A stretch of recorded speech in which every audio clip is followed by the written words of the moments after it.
Здравейте отново от нас и отново благодарим на Марти за прекрасните изпълнения. Сега, понеже винаги е малко сконфузно в началото, само даваме на госта да каже здрасти.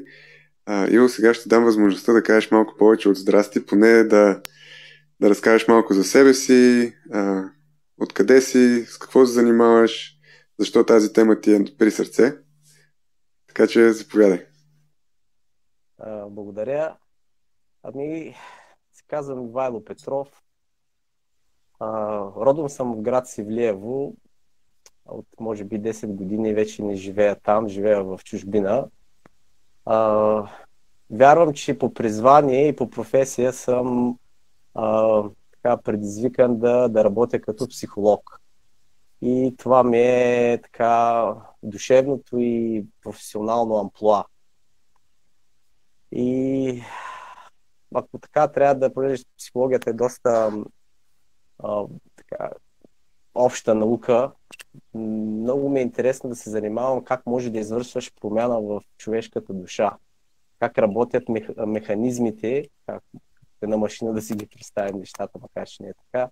Как може ти чрез словото да извършваш промяна, особено за хора, които примерно страдат от определени психични заболявания, или хора, които не страдат, които са здрави, но примерно искат да развиват своя потенциал. Така, това са две близки и сродни страни в психологията, но гледат в различни посоки. Това ми е така страстта. И да, регистриран клиничен психолог съм в България. Съм чартърен психолог, живея в Великобритания, между другото, забравих да кажа. И така, и се интересувам от психотерапия и коучинг психология. Mm-hmm. И защо точно тази тема ти е при сърце? Това е много интересно. Може би, когато бях около 20 годишен като вас, по някаква причина ми дойде това като желание да изучавам човешката душа. Тогава се интересувах от философия доста и психологията ми се видя една така приложна страна на философията, само че в човешкия живот. И ме грабна и от тогава не ме е пускало. Така е. Не знам, просто ми е като че ли ми е дадено в сърце. Благодарим ти. За тези слушатели, които познават Иво, знаят, че пише и доста статии, които са публикувани в интернета.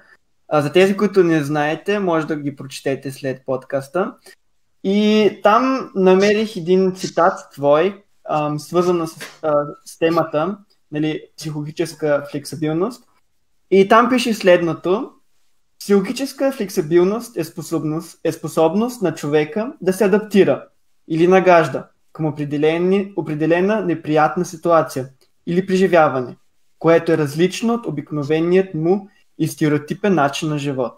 Чрез нея човек си изгражда нова гледна точка и разширява съзнанието си за случващото се, като остава свързан с настоящия момент. Исках да те питам, какво като не психолог или като хоби психолог, може някой от вас слушателите да са хоби психолози, какво може да разберем от този цитат? И най-вече, ако мога да го свърза с този цитат, следния въпрос: как да си обясним защо в дадени ситуации, едни и същи ситуации, винаги реагираме по един и същи начин? Как може да свържим цитата с този въпрос? Да. Много интересно. Аз ще започна с една история. Напоследък върви един филм, мисля, че по HBO, казва се "Доза щастие", в който има историята на една млада жена, която попада в сферата на наркотиците и затъва буквално до края. И има един момент, в който тя се открива пред своята сестра и казва: "Како, аз съм наркоманка." И първоначалната реакция на сестра тя просто като че си затваря ушите. Просто това минава и нищо не казва. И след това тя така по-настойчиво повтаря. Како, аз съм наркоманка, вземам наркотици от известно време. И следващата реакция на сестрата е, че тя казва, подай ми нещо тук, тя правеше на масата. И продължава така като че ли все едно нищо не се е случило. Докато накрая тя казва, как ще кажем на нашите? И съответно от другата страна и се отговаря, няма нищо да казваме. Ако някой така се върне на тази сцена, ще види, че тук имаме типична реакция на това как да не реагираш флексибилно и отворено към това, което се случва.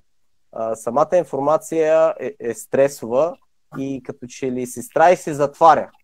Тя първо игнорира и отрича това, което и се казва. Тя е трудно да го приеме, затова я казва, подай ми нещо. И следващия момент тя се опитва някакси като че ли да изтласква тази информация, защото може би се чувства притеснена или от общественото мнение и казва как ще кажем на нашите. Това е една типична ситуация да не реагираш флексибилно, по-скоро да реагираш ригидно. Връщайки се на цитата, който ти казваш, всъщност психологическата флексибилност, това темата на нашия разговор е озаглавена, душата е от пластилин или като пластилин, всъщност ни показва, че човек има способност да реагира по друг начин, когато той е в обикновено трудни ситуации или така стресови. И ако той развие това умение, той няма да реагира по начинът, по който той реагира. В този случай, в който ви дадох примера с този филм, това е една типична реакция, защото се е реагирало и по други, в други случаи. Във филма може да се види много често и майката в последствие се появява и казва, какво ще кажат хората и така нататък. Така че, когато човек има някаква идея или убеждение, или начин на стереотип, как той да реагира в определени ситуации, като в този какво ще кажат хората, ние реагираме всеки път различно, по този начин. Докато психологическата флексибилност всъщност ни помага ние да реагираме различно и да не се водим така по коловоза. Mm-hmm. Но ако се върнем пак на въпроса ми, как може да си обясним защо все пак, ако знаем този факт, защо пак в определени ситуации, най-вече тук пише също в неприятни ситуации. Защо в неприятни ситуации реагираме по един и същи начин? Аз малко така ресерчирах също в интернет и прочетах, че нашата реакция, ако вече имаме реакция като навик, различни стимули, които са много подобни, ако имаме едни и същи стимули, имаме и едни и същи реакции. Ако имаме малко по-различни стимули, пак са едни и същи реакции, защото може би не сме готови да се адаптираме. Защо се случва така, ако знаем, че има този проблем? Да. Значи, първото, това, което може да кажем, че нашите реакции в голяма степен са заучени модели на поведение. Още от детството. Аз примерно ще използвам една картина на едно куче, въпреки че говорим за хора.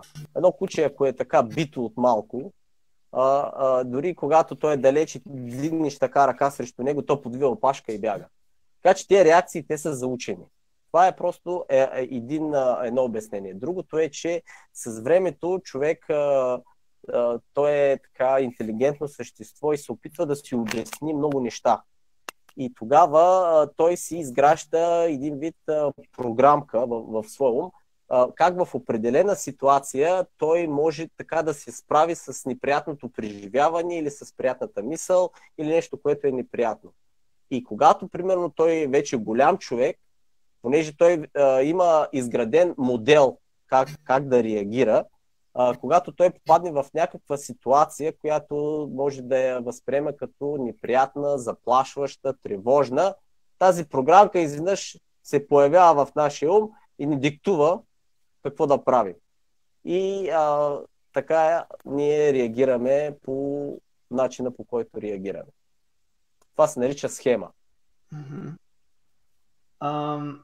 Може ли да ти задам един въпрос, който не е мой въпрос, но ми беше зададен от слушателите, когато постнахме подкаста, темата за подкаста.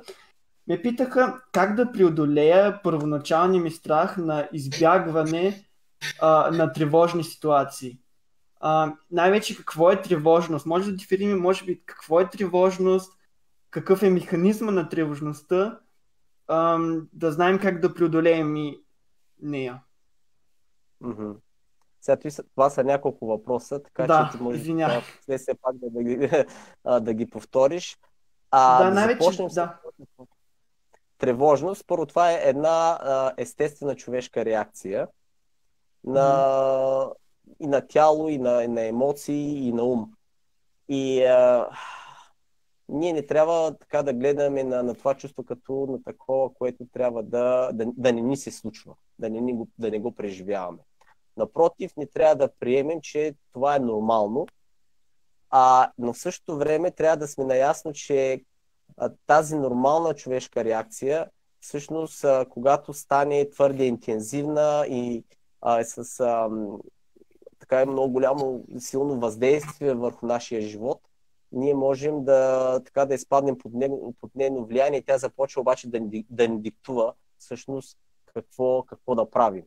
И ние започваме да виждаме в това чувство истината на живота си. Например, ако аз трябва да отида при моя шеф, често и виждам, че той така реагира доста гневно, аз мога да започна да се притеснявам и да си мисля, че всеки път, когато моя шеф е намръщен за нещо си, това означава, че той има нещо против мен.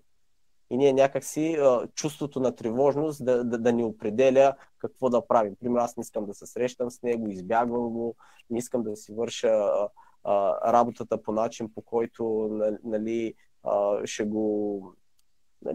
шефа ми ще бъде гневен, а не примерно да се фокусирам на това, което е добро, правилно и т.н. Така че нашите чувства не винаги ни казват истината за нещата. Това беше втория въпрос. Да, какъв е механизма на тревожността и как може да преодолеем този страх винаги да избягваме такива ситуации? Сега има различни обяснения за това как примерно тревожността се появява в нашия живот. Едната е чрез стимула и реакцията, за което говорихме. Другата е как примерно нашия ум се опитва да оцени обстановката. Например, ако аз имам в определена ситуация убеждение, че аз трябва примерно да си върша работата на максимално, на 100% качество, да дам 100% качество и да съм така перфектен във всичко и това да си го налагам като изискване, вероятността това да изпитам тревожност е много висока, тъй като аз нямам граница, в която мога да определя кога 100% качество е 100% качество. Винаги ще ми се струва, че 99,9, но никога 100. И така си налагам в себе си един мотиватор. Давай, прави, трябва. И това трябва е всъщност едно изискване, което води до тревожност. Тук обръщам внимание на този елемент от тревожността, от механизма на нашето убеждение, на нашето вярване. Това е един от механизмите. Има ситуация, има начин, по който се чувстваме, но нещо ги свързва. Това е примерно някакво убеждение. Да.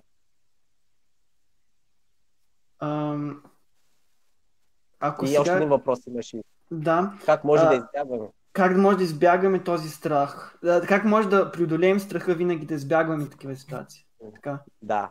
Значи, нормалната реакция, когато ние се притесняваме, когато ние се тревожим и така нататък, е да искаме да избягаме. Много рядко хората, примерно, от страх отиват и се бият. Нали,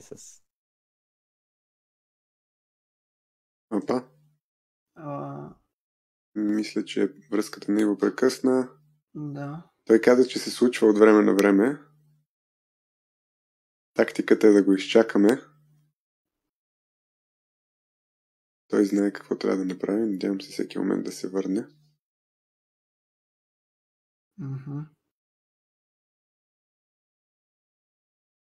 Окей. Може ли да му пишеш само също? Ще му напиша, да.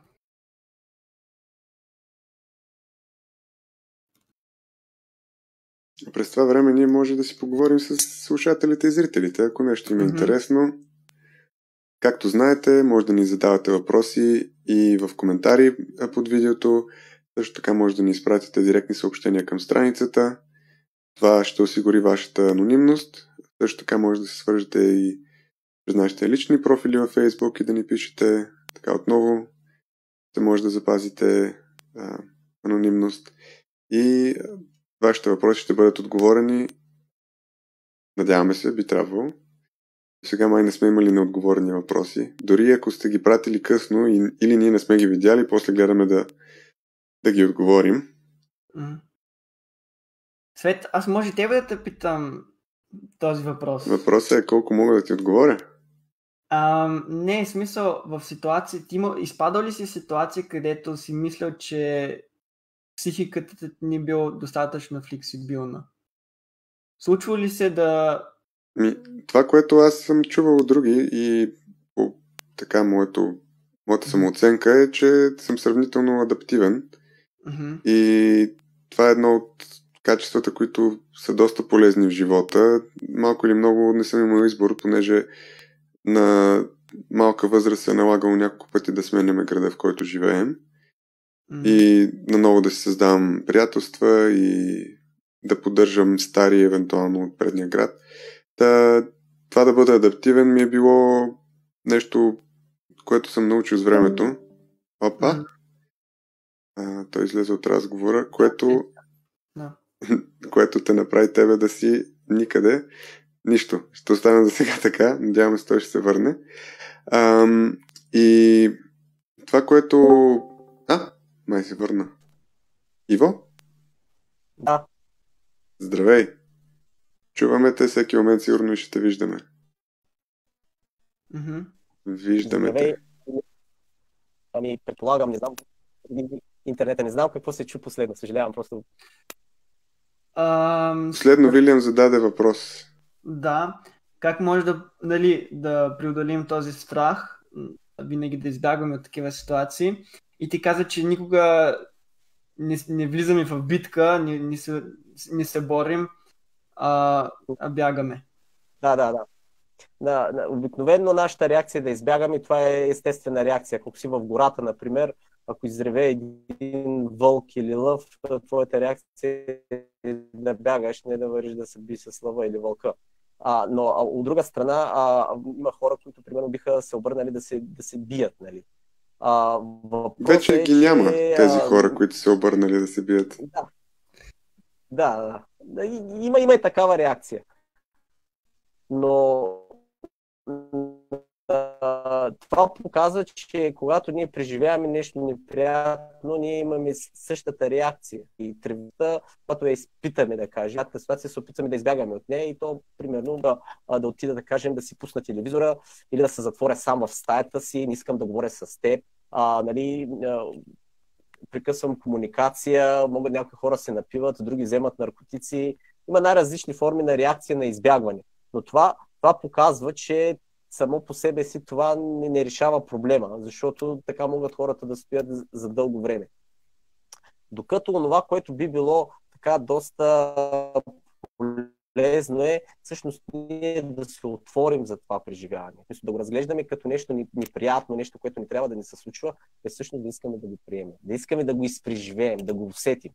И това е всъщност, което би помогнало на хората да се справят с преживяването. Звучи парадоксално, но е така. Например, хората, които преживяват така наречените панически атаки.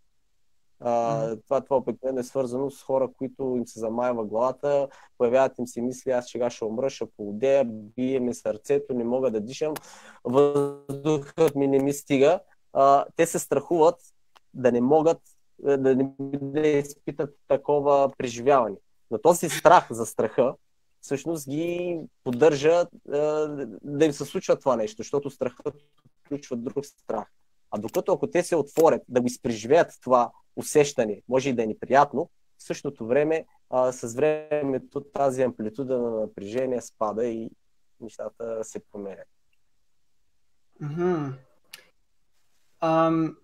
Сега от интерес, не знам колко може да ни кажеш, но има ли си наистина такива случаи, където си викал този човек има наистина толкова голям проблем и само чрез тази флексибилност може да излезне? Смисъл, не знам как да ти го обясня, да ти обясня въпроса, но ако си имал наистина пациент, при който наистина си му казал допусни, примерно тези атаки, да имаш панически атаки, допусни го, казва ли си на хората такова нещо или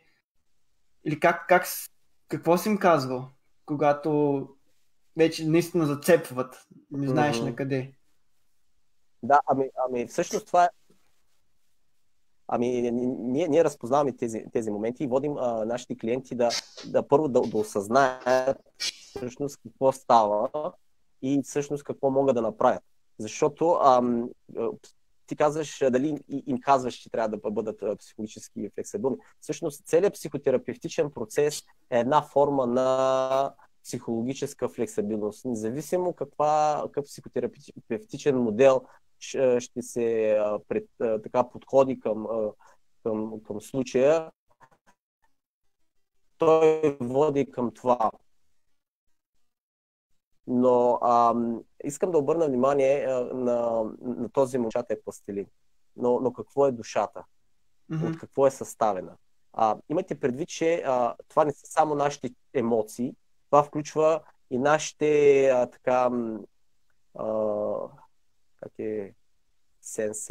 усещания.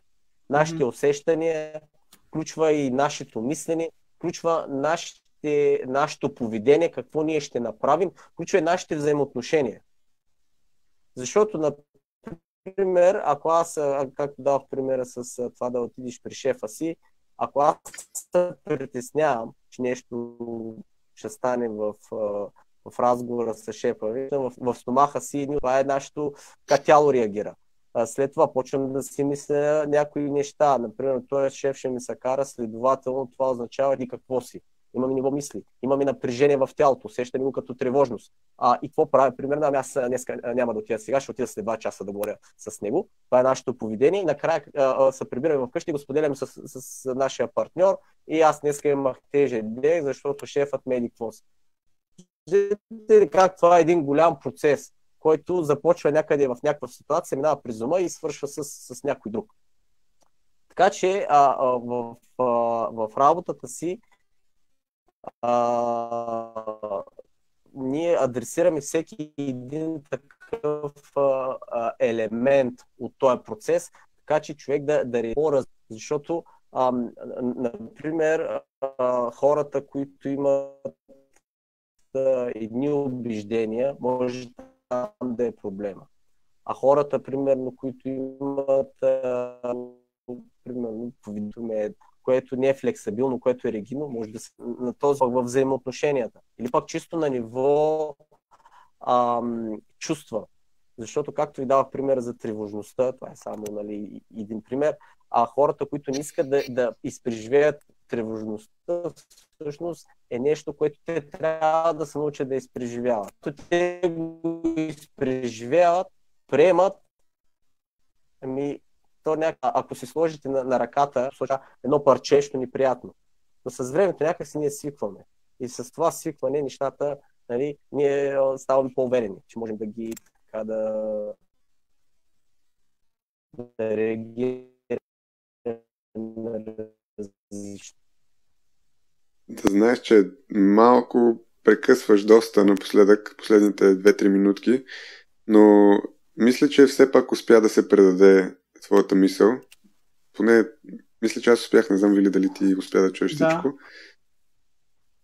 Добре, как се достига до тази флексибилност? Ти каза вече за това, че трябва да оставим тази ситуация да се случи, и да я приемем и да я преживеем.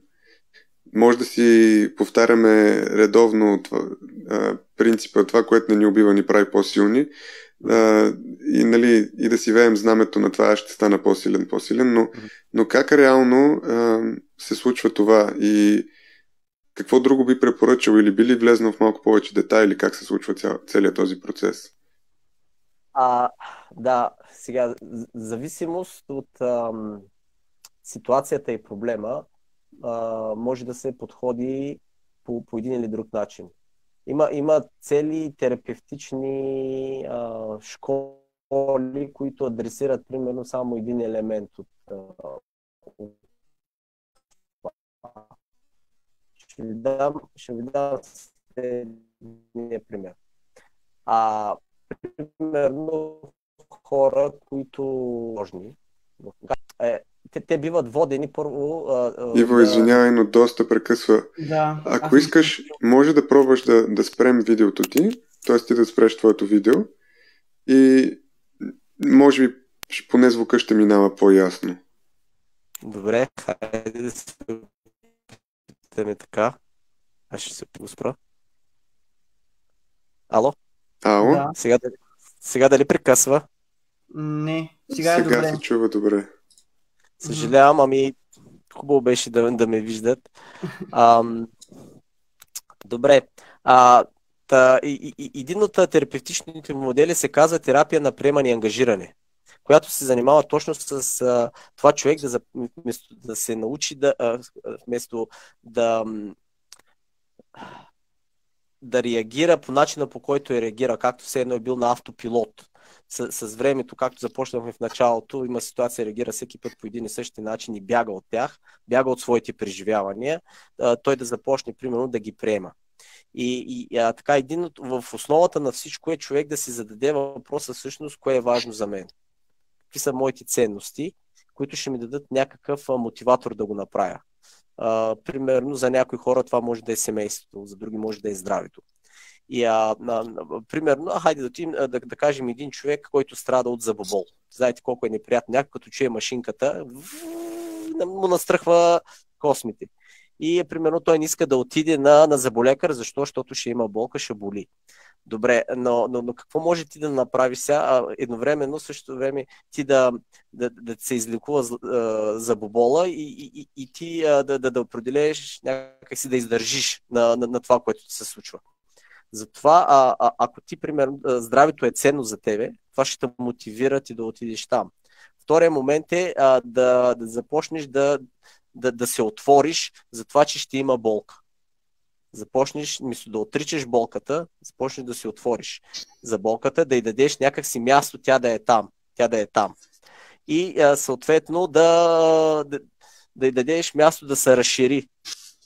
И така в съзнанието ти. И следващия момент е примерно ти да я приемеш. И като я приемеш, да я поискаш тя да остане. Има примерно и такива техники, които ти с затворени очи си представяш болката какво може да бъде. Така, усещайки я някакси, ако искаш и на ниво тяло, и да се опиташ да й дадеш място да заеме в твоето тяло. И така постепенно ти да свикнеш с нея. Дори да някакси, другия момент е вместо ти и болката да се чувствате като че ли сте едно, някакси ти да се опиташ да се дистанцираш от тая болка. Да я видиш някъде си в нещо си, да я символизираш, било то чрез някакъв образ или било то чрез някаква картина, която ти може да нарисуваш или да я моделираш, примерно с пластилина, ако искаш. Това създава някакси ти и болката не сте едно, някакси ти започваш да наблюдаваш болката. И когато ти я наблюдаваш, всъщност ти заемаш друга перспектива и това, което ние говорихме за психологическата флексибилност, че всъщност ни дава възможност да видим нещата от друга гледна точка. И гледната точка може да бъде как аз виждам нещата от различни гледни точки или примерно как някой друг ги вижда от различни гледни точки. И по този начин сменяме перспективата. Как той със своите очи гледа на моята болка. И да заема, както мисля, че и се ползва той израз вече на български, да стъпиш в обувките на другия, да заемеш неговото място. Това ти сменеш перспективата, това е психологическата флексибилност. А не, примерно, аз си мисля, че е така и ще следователно след като си мисля, че е така, то е истина. Имаме интересно мнение от Елисавета Пиринджиева. Като прочетох коментаря и се почувствах доста приятно, понеже тя ми споделя за... Ще прочета първо коментар и после ще обясня, що ми стана хубаво. Така, тя пише: когато става дума за ежедневни неща, има чудесен съвет, който аз прилагам от книгата на Бен Карсън "Поеми риска". Там има 4 основни въпроса, които когато си зададеш, ти помагат да видиш по-реално нещата и да вземеш по-обективно решение. Въпросите са: какво е най-доброто, което ще се случи, и какво е най-лошото, което ще се случи? Ако направя даденото нещо, и кое е най-лошото нещо, и какво е най-лошото, което ще се случи, ако не направя даденото нещо. И това, което тя после допълва, е като естествено, това не е универсален отговор, но помага за нещата извън нашата зона на комфорт, когато искаме да действаме не водени от усещанията си, а от разума, вземайки предвид усещанията.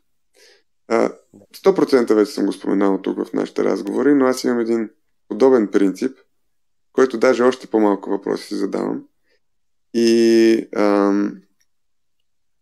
той е леко нездравословен, ако се прилага едно към едно, но то е, ако нещо се случва, си мисля какво мога да направя, ако нищо... Всъщност пак са толкова въпроси.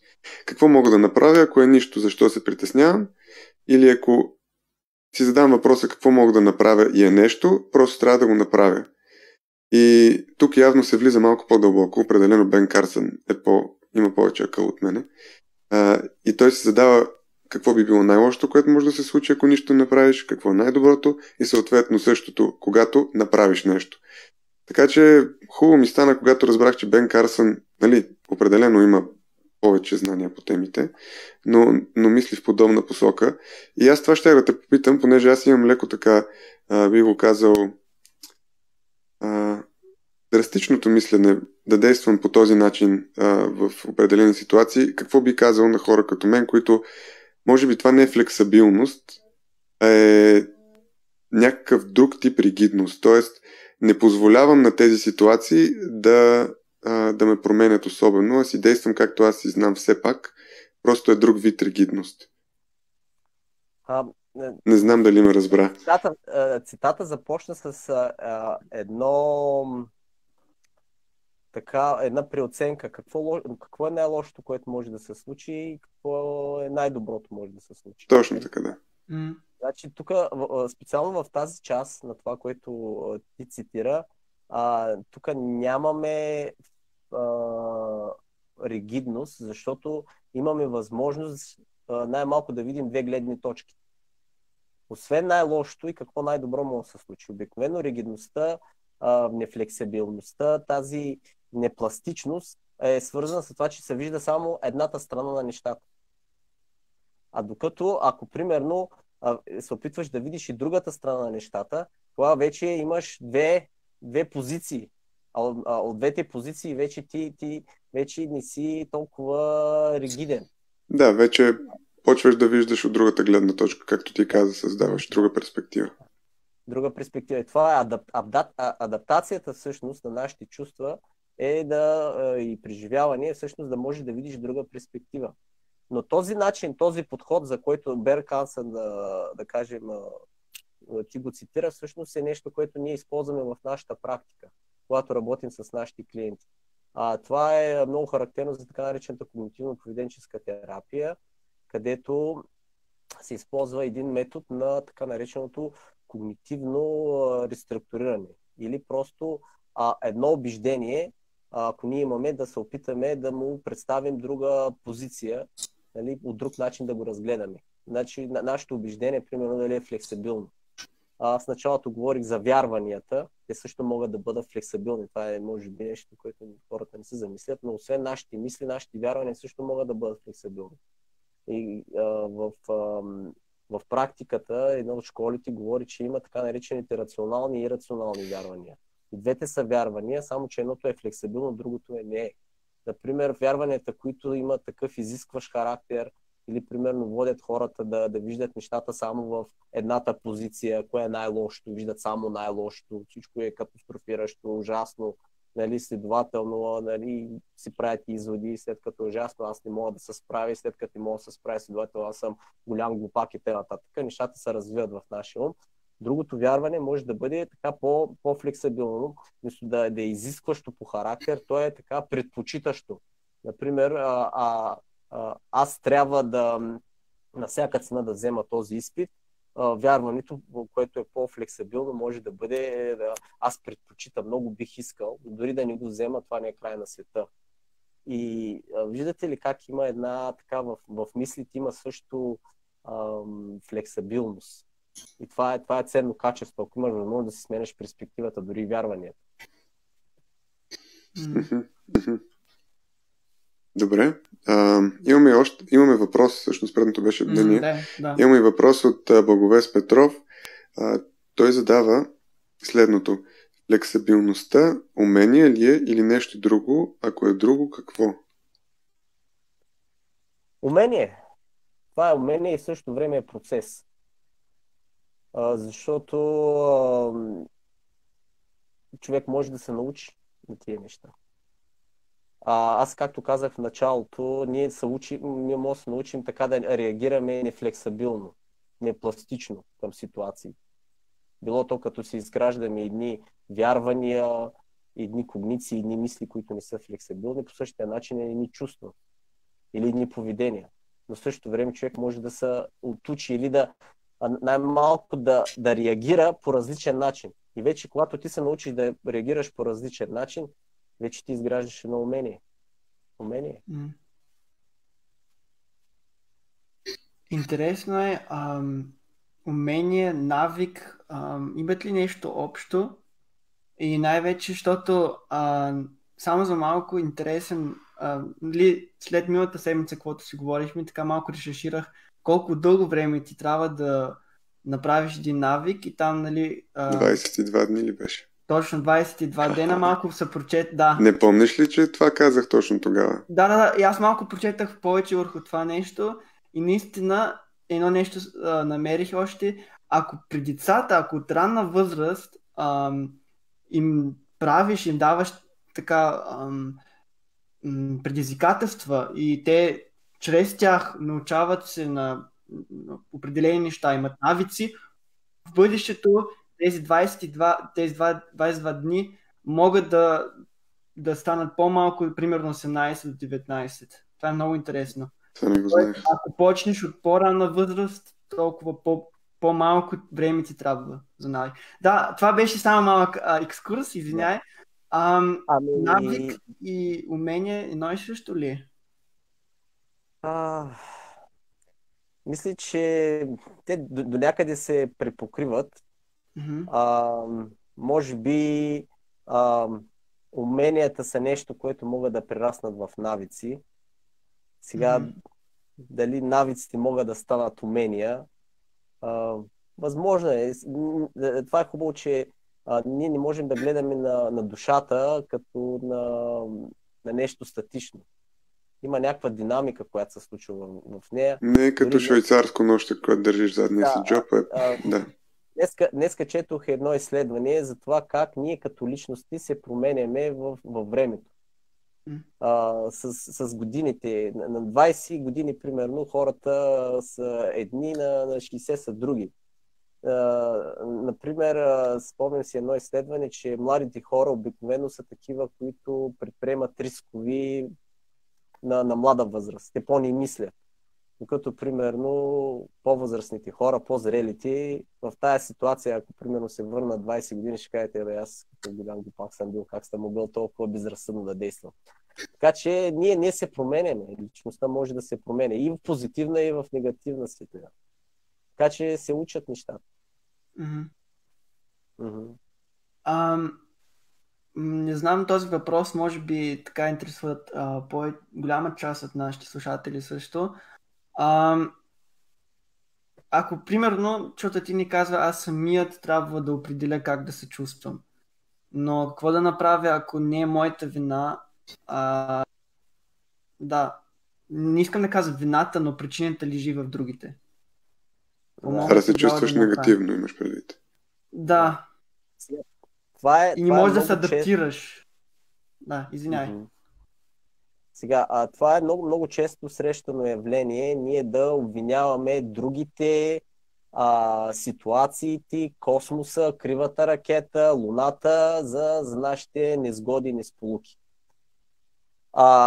Сега има неща в нашия живот, които не се случват не по наш избор и това е факт. Сега, въпросът обаче е, аз между момента, в който това се случва, и това, което чувствам и преживявам, дали съм един пасивен получател на това нещо, или примерно аз мога по някакъв начин да ги свържа двете неща. И това, което всъщност психологията казва, е, че ние имаме свободен избор и за начинът, по който ние реагираме, включително и нашите чувства или поведения, ние с нашия ум можем да направим избор в едната или в другата посока. И обикновено това, което свързва едно или две, между да кажем събитието, да кажем, ще го наречем и това, което ние преживяваме, било то емоция или поведение, да кажем последица, което ще го кажа С, има нещо, което стои между тях, да кажем едно Б. Това обикновено е някаква наша нагласа, някакво наше убеждение, някакво наше разбиране. И когато то така някак си се включи, то прави моста. Проблемът е, че обикновено хората казват, че води до С, докато всъщност те не виждат другата перспектива, нали, за тази флексибилност, за която говорим, че има едно Б и С, има такава връзка. Значи, било то наше убеждение, нагласа или вярване, което може да ги свържи.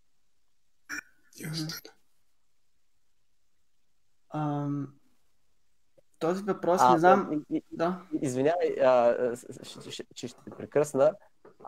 И един от психологическите модели казва, че ние можем да се научим да поемаме емоционална отговорност за това, което ни се случва.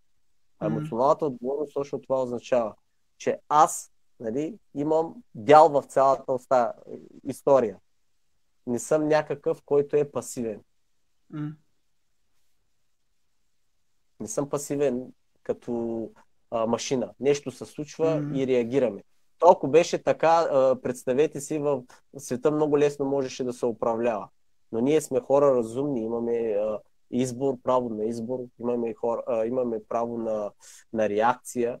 И ние в известна степен имаме известен контрол върху това. И е хубаво, че го имаме, защото иначе мисли като какво? Хора ли сме? Спомена чувството и така имам един въпрос, който иска да ти го задам още отдавна, но нали, не можах и мисля, че сега тук малко добре се свързва. Говорихме, нали, за негативни чувства, но и когато чуем негативни чувства, винаги си мислим за нещо негативно, но има ли негативни здравословни чувства, в смисъл чувства, които по някакъв начин ще накарат да станем по-флексибилни, някакси по-отворени за други виждания. Възможно ли е? Добре ли да ги имаме тези или не е добре? Има една теория за чувствата, която казва, че ние имаме най-малко 4 вида чувства. Едните са позитивни, как ги разделим на два дяла, позитивни и негативни. Но това, което ги различава е, че едните са здравословни, а другите са нездравословни.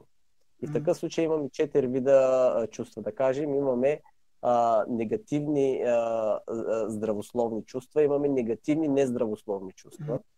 Както имаме, примерно, позитивни здравословни чувства и позитивни нездравословни чувства. Така че, ако, да кажем, приемем тази теория и се опитаме да разглеждаме нашите чувства в тази светлина, ние можем така да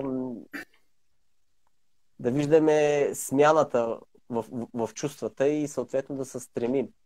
Аз ще обърна внимание на така наречените негативни здравословни чувства. Защо те са негативни?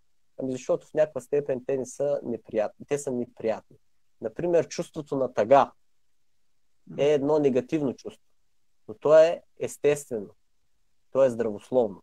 Защото, например, ако ти си очаквал да имаш шестица в училище, обаче примерно ти дадат четворка и ти си тъжен, това е негативно преживяване, но то е здравословно.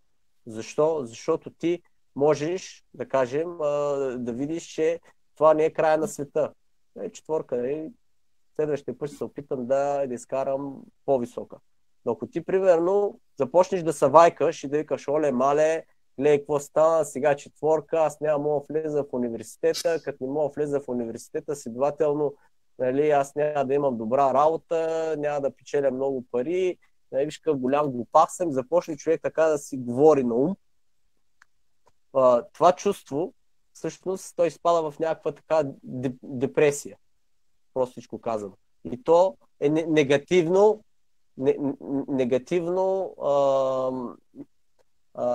нездравословно чувство.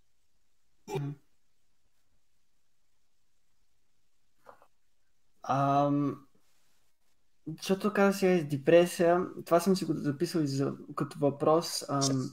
Депресията може ли някакси да бъде изцелена, това може би грешната дума, но може ли да бъде преодоляна с тази психологическа флексибилност и как е възможно?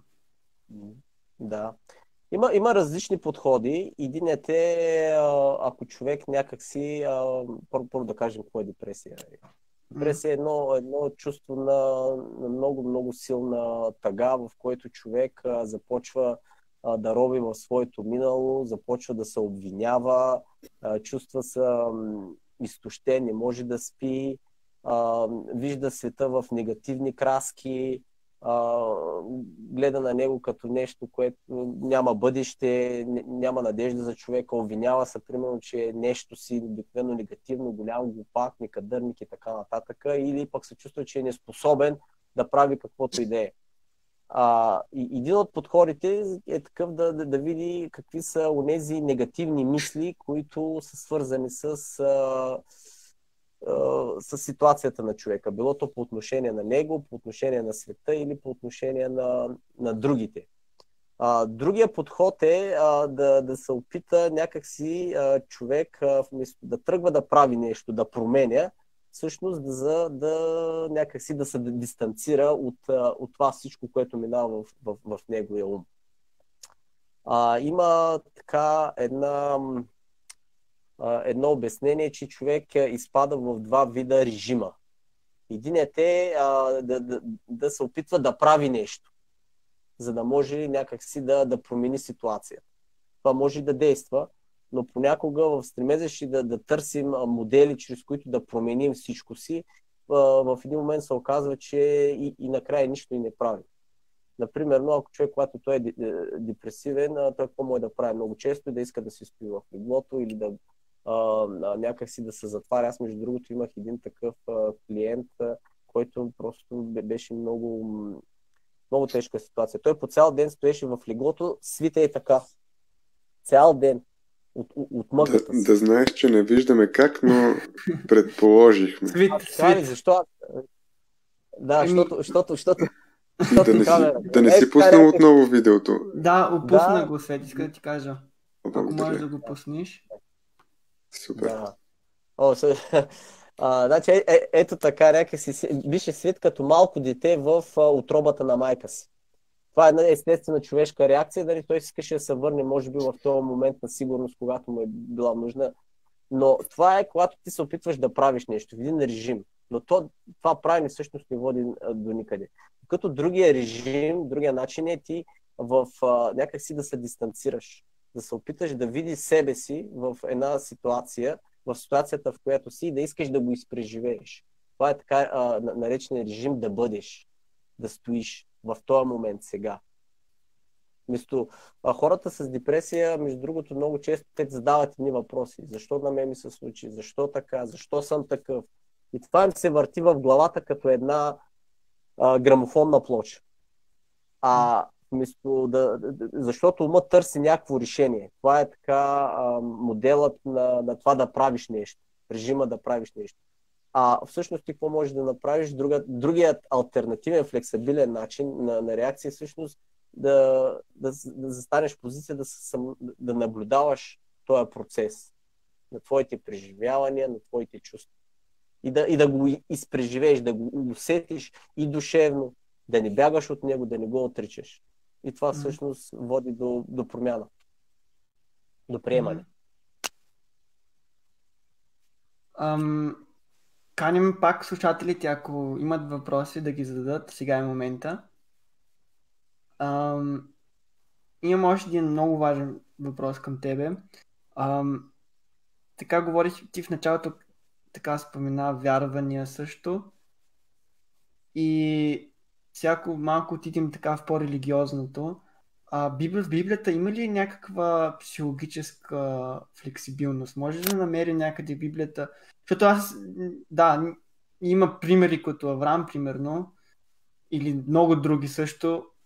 Мусей също, като трябваше да избяга от Египет, но има ли някакви повече така примери или някакви идеи, Библията дава ли някакви също като насочване как да сме психологични, флексибилни?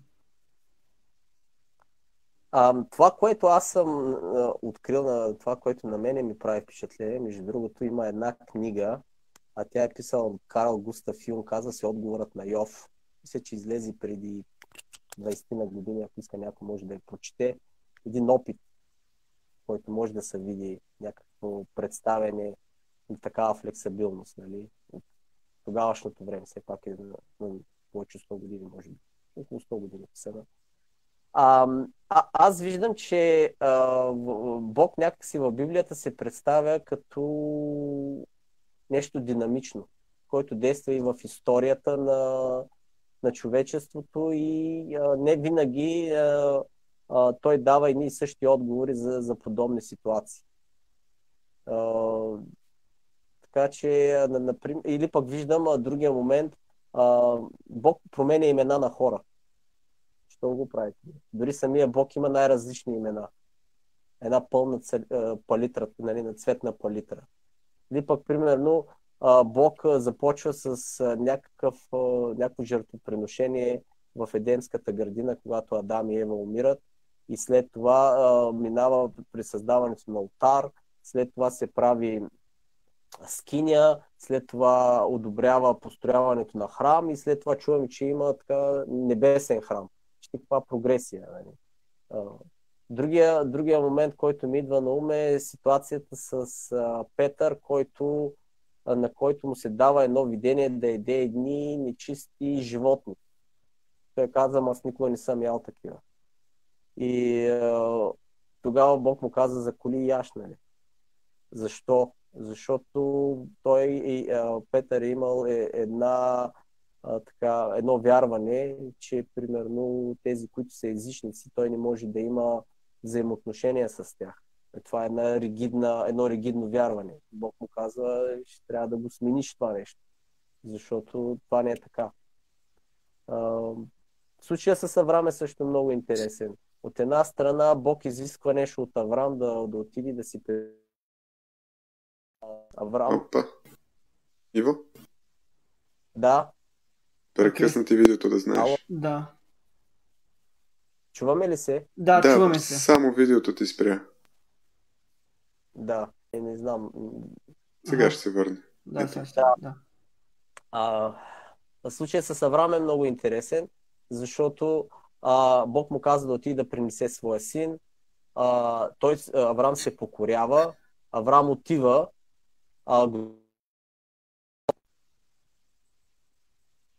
Иво, да знаеш, че отново нещо прекъсна. Ако искаш, спри го за малко и просто ми дай сигнал, когато го пуснеш отново. Добре. Авраам отива и принася своя син. В този момент, когато той вече трябва да завърши това действие, Бог му предлага едно животно. И Авраам се връща с сина си. Тук това е много, за мен е ярък пример на флексибилност. Защото Бог казва едно, Авраам вярва друго, защото той казва, че иска да очаква да бъде възкресен. нали? А в края на краищата Бог му казва, не дей, първо му казва Бог, нали, принеси сина си, след това му казва не дей, накрая му дава едно животно. В тази ситуация виждаме три различни вярвания, три различни команди. Сега, как да я виждаме тази ситуация? В каква система да разглеждаме? За мен тя е динамична и флексибилна. Не е ригидна. Бог го каза, след като го каза, нали, какво прави? Бог казва, ти отговаряш. Нещата могат да са различни. Нали, не трябва така, вярващите хора биха се покорили, нали, но примерно не тръгват да оспорват нещата и казват, не, те трябва да е. Що казваш нещо различно? Едно от нещата, които ми идват веднага като пример за флексибилност и сблъсък на тази флексибилност с нефлексибилност, с ригидност, е случая за идването на Исус като Месия. Той се сблъсква с изключителен традиционализъм, с фарисейщине, ако това е дума, и като цяло срещу едно общество, което, както ти го описа, вече е изградило определени устои, по които действа, и всяко нещо извън тези устои е счетено за грешно и е осъждано.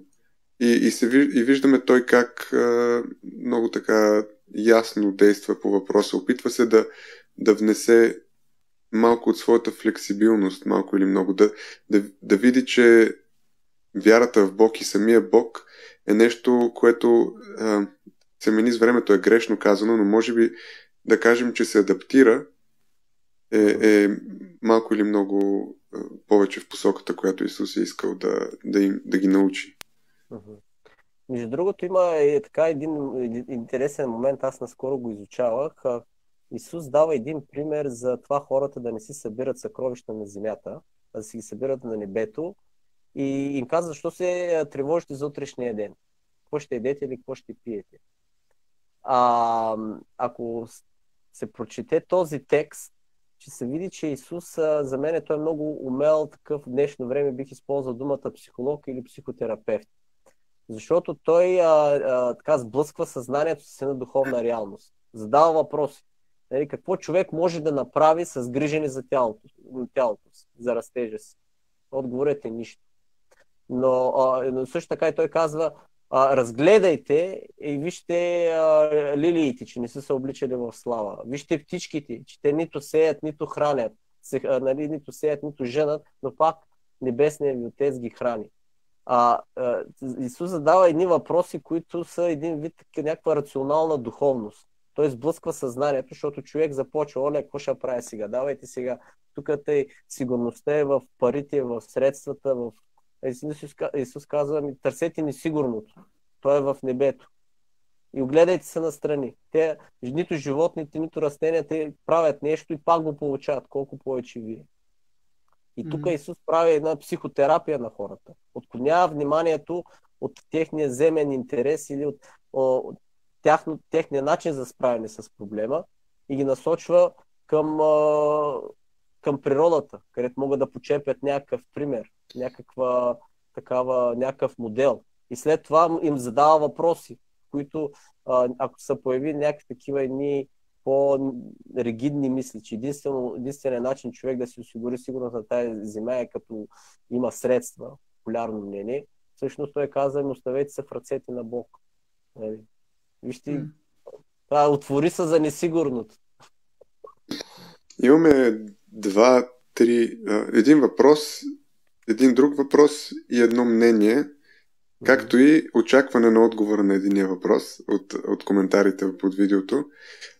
Това, което първо ни задава Хайредин Беров, Хари, той пита, може ли да си нефлексибилен и въпреки това успешен? Много хубав въпрос. Въпросът е как разглеждаме успеха. Например, има хора, които са, да кажем, с нарцистична натура. И тези хора, да кажем, те заемат лидерски позиции. Те могат да оглавяват компании. И в такъв случай те да постигнат успех. Въпросът обаче тук е дали тези хора се чувстват успешни. Дали вътрешното им усещане за успех и задоволство от успеха някак си ги задоволява. В повечето случаи идва момент, в който хората се дистанцират от тях.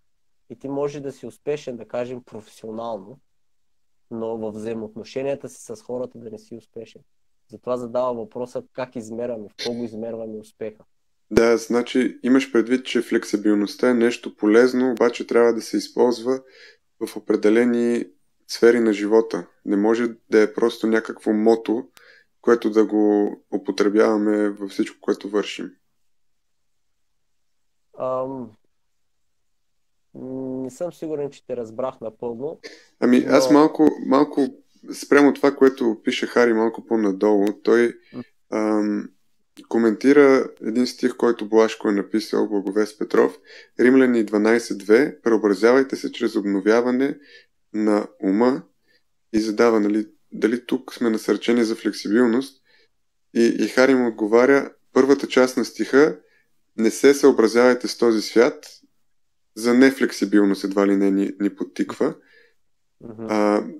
Тоест, може би спрямо някои неща не е добре да сме флексибилни, а за други е много полезно. И както ти тръгна да казваш, флексибилността може да не ни доведе успех в някакви сфери на живота, но в други може. И това би било, да речем, ако за нас успех значи да бъдем в добри взаимоотношения с хората около нас, спомогнати с тази флексибилност, ние да достигнем до успех в тази сфера. Ако подхождаме към всичко, което казваме флексибилно, нали, това би означавало, че има моменти, в което, нали, това, че не реагираш нефлексибилно, не означава, че, нали, напълно, нали, нещата са зле. Има такива моменти, за някакъв период от време това може да работи. Има така психологически съществува такъв момент. Примерно хора, които нещо неприятно преживяват, те могат някакси да се опитат да изтласкат тази мисъл. Има изследвания, които казват, че в някаква степен това работи. Нали? Въпросът е за колко време и така нататък. Но се върнем на въпроса на Хайредин. Можеш ли така да го прочетеш пак, че беше доста дълго? Това беше за обновяване на ума. Значи, негови въпрос беше за нефлексибилността и въпреки това да бъдеш успешен. Да. После текста беше от Блашко. Да. Сега, преобразяването на ума. Аз бях изненадан, че в Лондон има един институт за обучение в психотерапия и психология, който се казва метаноя. Метаноя, аз доколкото познавам това, той е израз от гръцки, който е свързан в Новия Завет, се отнася за покаяние.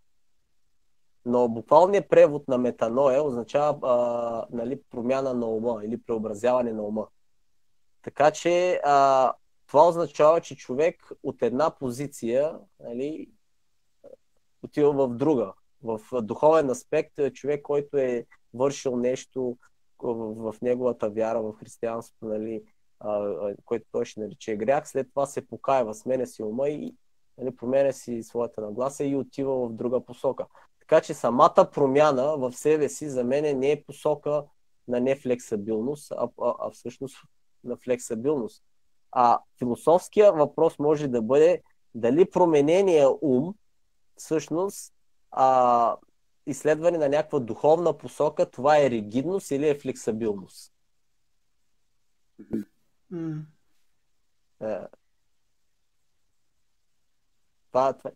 Това ли пита всъщност?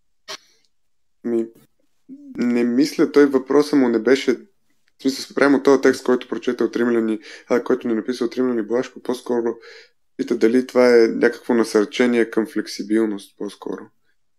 Но...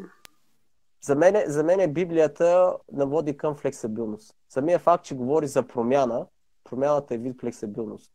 Вземайки нещата в духовна посока, човек ако се развива, защото вижте сега, Библията говори за, примерно, има такъв момент, където се казва как да гледаме ние на страданието. Там се казва, читайте страданието за голяма радост. Значи, нефлексибилният подход ще бъде, когато ти това го считаш за нещо ужасно в твоя живот и едва не си проклет. А в духовната практика ти го виждаш като виждаш нещо добро в него, нещо позитивно. И това това е принцип, който ти вече ни го засегна като полезен за преодоляване. А в такъв случай ти имаш ли преобразен ум или не? Ако преобразения ум те води практически да гледаш на тая ситуация като нещо добро, следователно това те насърчава. Добре. Елисавета задава един интересен въпрос. На много от тези въпроси, които се задават хората, изпаднали в депресивно състояние, ние като вярващи имаме собствени отговори. Защо, как и прочие. Как можем да помогнем на невярващ приятел, задаващ си тези въпроси, без да слагаме в основата на отговора си нашите вярвания, ако той не е добре настроен към тях? Не съм сигурен за кои вярвания бихме им казали на човек в депресия. Ако разбирам... Може би за това, че винаги има надежда и че изпитанията са начин да се подобриш това, което ти казаш. Считайте ги за радост. Да. Това не е нещо, което е толкова разпространено като популярно вярване. В психологията доста от принципите, които могат да бъдат открити в Библията, са всъщност в синхрон. Те не са в противопоставяне. Много интересно, преди може би 2 седмици, така в един коментар с един от бившите директори на Института Албърт Елис, който е така един от основателите на когнитивно-поведенческата терапия, той разказва как Албърт Елис, той го е завел на една християнска конференция и след това Албърт Елис прави следния коментар, че Библията е едва ли не най-добрата книга за самопомощ. Това е типичен... Това е стил книги, които са доста популярни в последните години. И той каза, аз не бих могъл да се справя по-добре от това, което е написано. Но защо ви казвам това? Защото Албърт Елис пише една монография преди 40-50 години, която се казва Случая срещу религията. И където той така доста критикува религията като цяло. Но с времето той променя своя възглед и казва, че всъщност не проблема е в религията, а е в нашето отношение към нея. Така че хората, които имат определени ригидни схващания в религията или за нея, всъщност използват религията ригидно. А проблема е не в религията сама по себе си. И самия той прави една такава еволюция. Значи той от така по-нефлексибилно, да кажем, разглеждане на нещата, отива в едно по-флексибилно и даже те пишат една книга как да се използва тази терапия при работа с християни и така нататък, което е прогрес. Добре, имаме един последен за Блашко и мисля, че и последен въпрос като цяло, поне за това, което виждаме. Чувал съм за проучвания, които казват, че ума на човека има капацитета да е флексибилен дори и при много възрастни хора. Какво ще каже Иво по този въпрос? Така е. По-трудно е, може би, но това не е ограничено до възраст. Вярно е, че възрастните хора могат да така малко по-трудно да са по-ригидни с времето, но това не означава, че тази тяхна способност е напълно изключена. Още повече, ако тя е тренирана с времето. И хората, примерно, които страдат от деменция, нали, те биват водени някакси да използват практики, които биха им помогнали на тези умствени процеси. В този случай става въпрос, да кажем, за физически упражнения и за слушане на музика. Защо това е важно? Защото обикновено хората, когато са на такава възраст, те смятат, че са стари и не могат, примерно, да се движат. Има такова вярване. Бабата стои напред на пейката с бастунчето. Аз вече съм устарял, едва ли не се подготвям за отвъдното. Флексибилно поведение, започни да правиш нещо, упражнение и така нататък, това може да ти подобри, да кажем, капацитета или психологическите функции. Ето ти един такъв принцип за прилагане на флексибилността, но на поведенческо ниво. Добре. Може би е добре да се ориентираме към приключване. Не виждам да имаме нови въпроси. Ще те помоля накрая така да пообобщиш това, за което си говорихме, или може би просто да споделиш какво би желал да остане като спомени, като така, съвет за нашите слушатели. И ако искаш, може да си включиш камерата, да видим дали ще можеш да направиш тези изказвания и да те виждат също. Да стискаме палци. Ами да, включих си камерата. Съжалявам, че просто интернет... Не се притеснявай. Да. Аз исках да кажа доста неща. Не знам доколко съм успял. Все пак това е една такава специализирана терминология, да доведеш на простия човешки език. Мисля, че пропуснах нещо да кажа. И то е по отношение на психологическата флексибилност, че всъщност, освен, че имаме моменти, в които когато, примерно, да кажем, нашите убеждения могат да влияят на нашите емоции, има моменти, когато нашите емоции влияят на нашите емоции.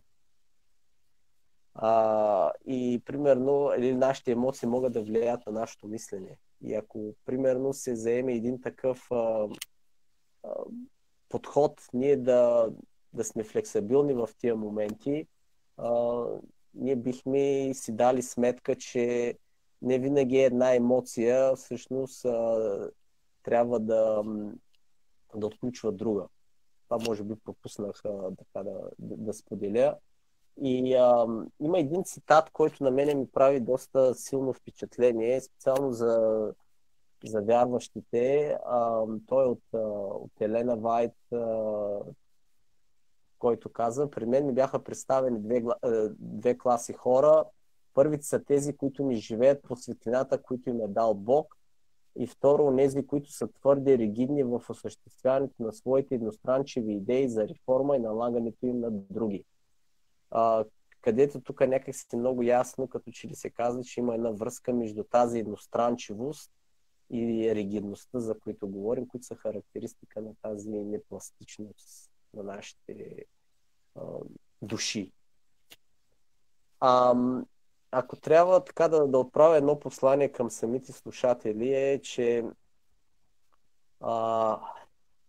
ние като хора можем да се научим да си изградим модели на поведение в ситуации, които могат да ни изглеждат доста неприятни или трудни, но нашите реакции да бъдат различни, да бъдат, кажем, здравословни или по-така проактивни, и в резултат ние да не бъдем така държани в веригите на нашите стари навици мисловни, но да имаме свободата да можем да си променяме перспективата и да се адаптираме към ситуации.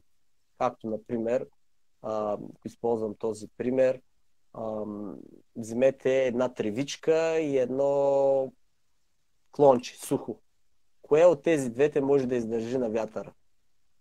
Ако вятърът духне сухото клонче, най-вероятно то се счупи. А тревичката, която така е жива, като е духне вятъра, тя ще се навиде, после пак ще се изправи. Така че тази способност да бъдем флексибилни всъщност ни помага за това да бъдем адаптивни в живота и в трудностите, които ни предстоят. Но не искам слушателите да оставят с впечатлението, че много често говорихме за тревожност, депресия и така. Аз много бих искал, не знам, може би това ще бъде друго предаване или в други обстоятелства, че всъщност има и така едни позитивни нагласи в нашия живот, които ние можем да изградим, които всъщност ни помагат да развием тая флексибилност. Това са, например, изграждането на надежда, изграждането на благодарност, изграждането на прошка. Това са едни такива флексибилни подходи, позитивни.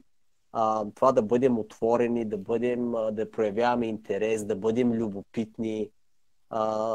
Така че в тая посока, ако човек се развива като качество, той може да ги прилага на всяко едно ниво. Не само когато той е, да кажем, в трудност, било то с тревожна депресия, но примерно когато човека е здрав, но примерно има някаква трудна ситуация.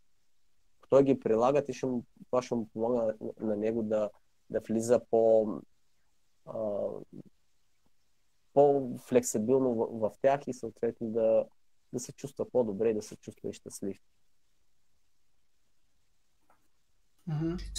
Много ти благодарим за отделеното време, за полезните съвети.